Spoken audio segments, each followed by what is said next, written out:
And we begin tonight with an I-Team exclusive. Riverside County's first confirmed monkeypox patient is speaking out, alleging the county's public health department mishandled his case. I-Team investigator Peter Doubt spoke with the Palm Springs man who not only wants to warn people about the severity of the disease, but also wants answers from the county. John and Karen, Evan Goldfarb says he went through more than a month of hell dealing with monkeypox. But what made the disease even worse for him was how the county failed to react.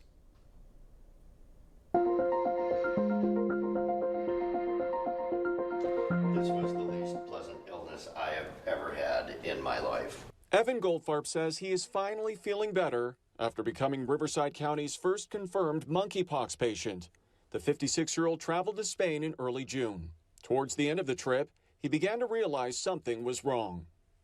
I began to have these sweats that would break out at any time, and it would be just a full body sweat. I also had a really sore throat that developed while I was gone.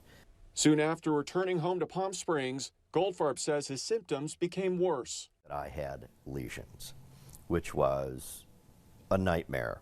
I began to have severe swelling in my lymph nodes, so I knew something was wrong. I just didn't know what.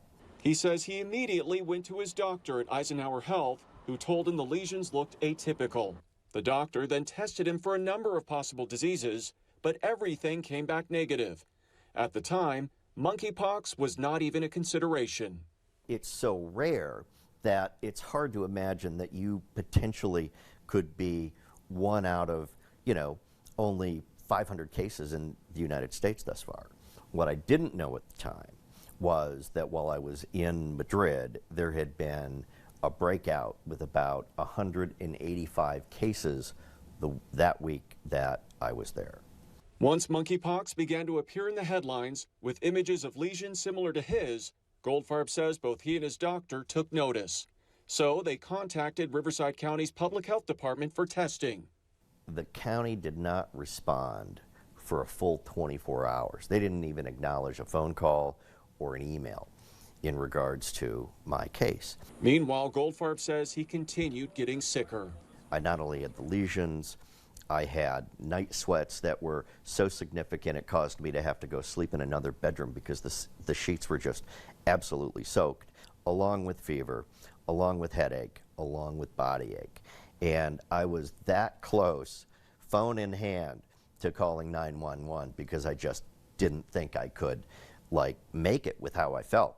And when the county did finally get back to him, they denied the test. So they denied your doctor's approval to get tested for monkeypox. My understanding is they had confused me with another patient, which my doctor's office worked speedily to correct, and they finally gave approval to have that test done. But Goldfarb says his troubles did not end there.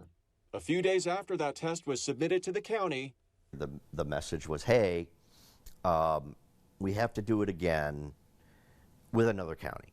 So it seemed to me that somehow Riverside could not process this test properly.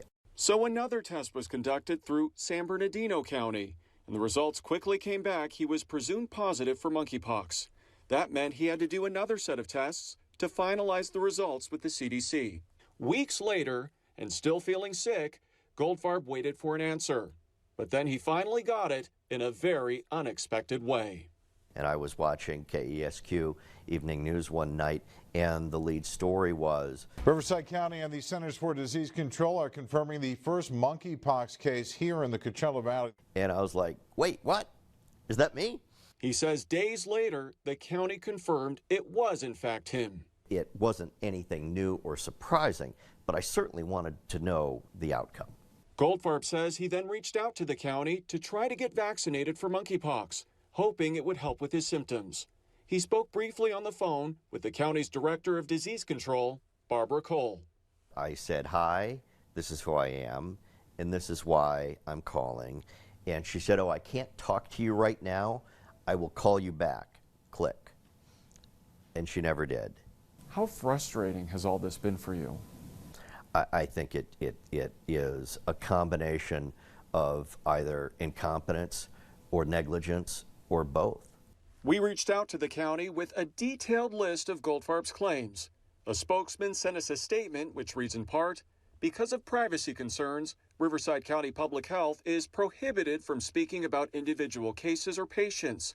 There is always room for improvement, of course, and we take those lessons learned and will use them to provide the community the best service possible. Now healthy at home with his dog Pebbles, Goldfarb is grateful for the medical care he received from Eisenhower Health. But he's concerned monkeypox could hit the valley hard, and he questions if the county is ready. The Riverside County population is very diverse, and clearly part of that diversity is a really large population of LGBTQ residents in the Coachella Valley. And so you've got an area where the potential impact is high, and their response has been dismal. Goldfarb hopes that sharing his story will help people take monkeypox seriously, which includes avoiding close contact with someone who may have a rash or other symptoms. John and Karen. Wow. Peter, since we first reported on this confirmed case of monkeypox, we've learned of 5 more probable cases in eastern Riverside County. Is there any connection with Goldfarb? Goldfarb tells me that during the month of waiting for answers, he self-quarantined at home. These cases do not appear to be connected to him, and we're still waiting for test results on those patients. You can watch more of my in-depth interview with him and also read the county's full response by heading to our website, kesq.com. For the I-Team, Peter Doubt, News Channel 3.